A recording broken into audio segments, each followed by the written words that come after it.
rahmatullahi taala wa barakatuhu mbadi mandin kolna kamoy lalu kal jayi kal tendu kal numbara bace fan alla la moy nyaani ma kanyin tembola sur la radio do online paka waliyullah kayitandiro ci alla mbadi nu mbina resultat global o dila la 500 mi yalon ko abo commune min labanta commune de Oudoukar toujours al badi matman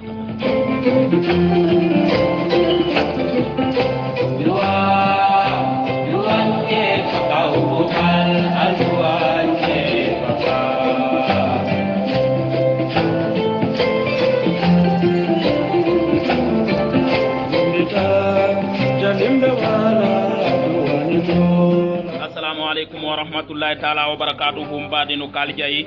kalten du kal numbara baje fan alla la moy nyaani ma kanyin temboro sur la radio do online paka waliyullah kana resultat global o di alla mi yalon ko abonna différents communes to paka ko nombe dula danta yitandila lambadinu folo mbitala le mun tolto wala mu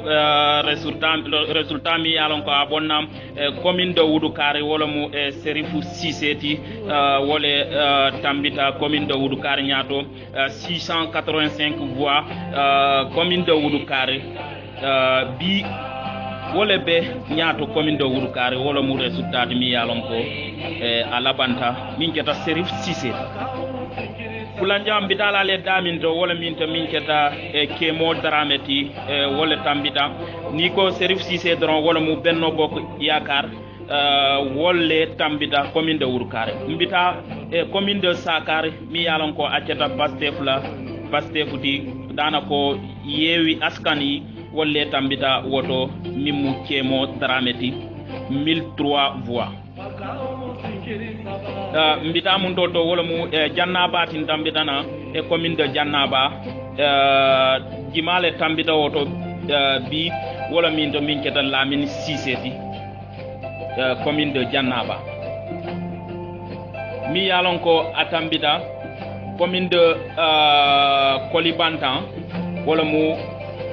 Abdoulaye Fatiti wala tambita commune de Kolibantan 691 voix mi yalon ko atambita commune de Karantaba wala mu Fassar Bandin Souaneti 885 voix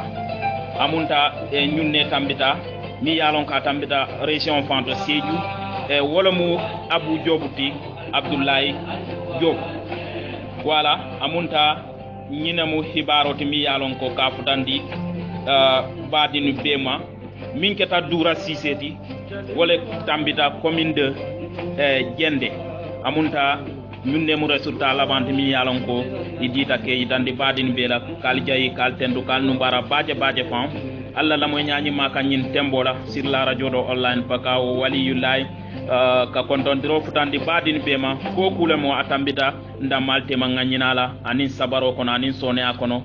ala yala mo tambindile biring wole resultat funtita ten ndol nata laban kafo wokamala be munyoni sabarota nga dua bankola kairola nga dua fana communal min be ala momol tambindi nyin communal kono ala ake nyato ta sababoti ake communal nyato ta sababoti ka munyoni sabarota dorom ko kula mi yalon ka tambida ndamate ma nganyina abela nganyo mako nganyo de ma fana